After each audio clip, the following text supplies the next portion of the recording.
तो ख्याल में आएगा कि रात्रि भोजन के लिए महावीर का निषेध क्यों है। क्योंकि भोजन है जीवन का फैलाव।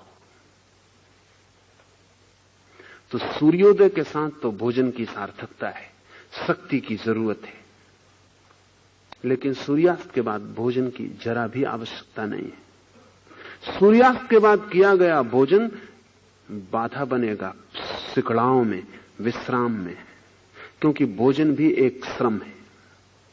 आप भोजन ले लेते हैं तो आप सोचते हैं काम समाप्त हो गया, गले के नीचे भोजन गया तो आप समझे कि काम समाप्त हो गया। गले तक तो काम शुरू ही नहीं होता, गले के नीचे ही काम शुरू होता है। शरीर श्रम में लीन होता है। भोजन देने का अर्थ है शरीर को भीतरी श्रम में लगा देना।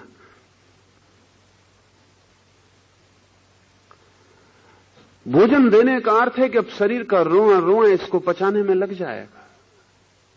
तो अगर आपकी निद्रा क्षीण हो गई है, अगर रात विश्राम नहीं मिलता, नींद नहीं मालूम पड़ती, स्वप्न ही स्वप्न मालूम पड़ते हैं, करवट ही करवट बदलनी पड़ती है, उसमें से 80% कारण तो शरीर को दिया गया काम है जो रात में नहीं दिया जाना चाहिए।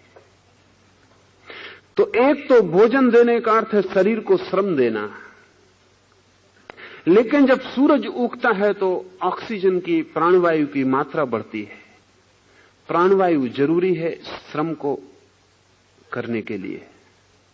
जब रात्रि आती है, सूर्य डूब जाता है, तो प्राणवायु का औसत गिर जाता है हवा में। जीवन को अब कोई जरूरत नहीं है।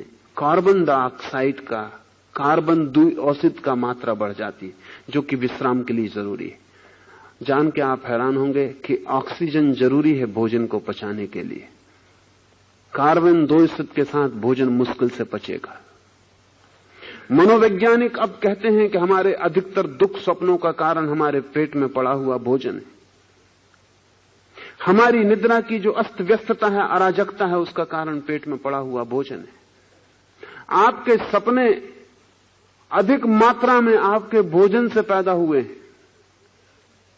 आपका पेट परेशान है, काम में लीन है, दिन भर चुक गया, काम का समय बीत गया और अब भी आपका पेट काम में लीन है। बाकी हम तो अद्भुत लोग हैं, हमारा असली भोजन रात में होता है, बाकी तो दिन भर हम काम चला लेते हैं। जो असली भोजन है, बड़ा भोजन, डिनर, वो हम रात में लेते हैं। उससे ज्यादा दुष्टता शरीर के साथ दूसरी नहीं हो सकती। इसलिए अगर महावीर ने रात्रि भोजन को हिंसा कहा है, तो मैं कहता हूं कीड़े मकोड़ों के मरने के कारण नहीं, अपने साथ हिंसा करने के कारण। वो आत्महिंसा है। आप अपने शरीर के साथ दुर्व्यवहार कर रहे हैं। एक अवैज्ञानिक है। भोजन की जरूरत है सुबह, सूर्य के उगने के साथ। जीवन की आवश्यकता है, शक्ति की आवश्यकता है। श्रम होगा, शक्ति चाहिए। विश्राम होगा, शक्ति नहीं चाहिए। पेट सांझ होते होते होते होते मुक्त हो जाए भोजन से, तो रात्रि शांत होगी, मौन होगी, गहरी होगी, निद्रा एक सुख होगी और सुबह आप ताजे उठेंगे। रात्रि भर भी आपके पेट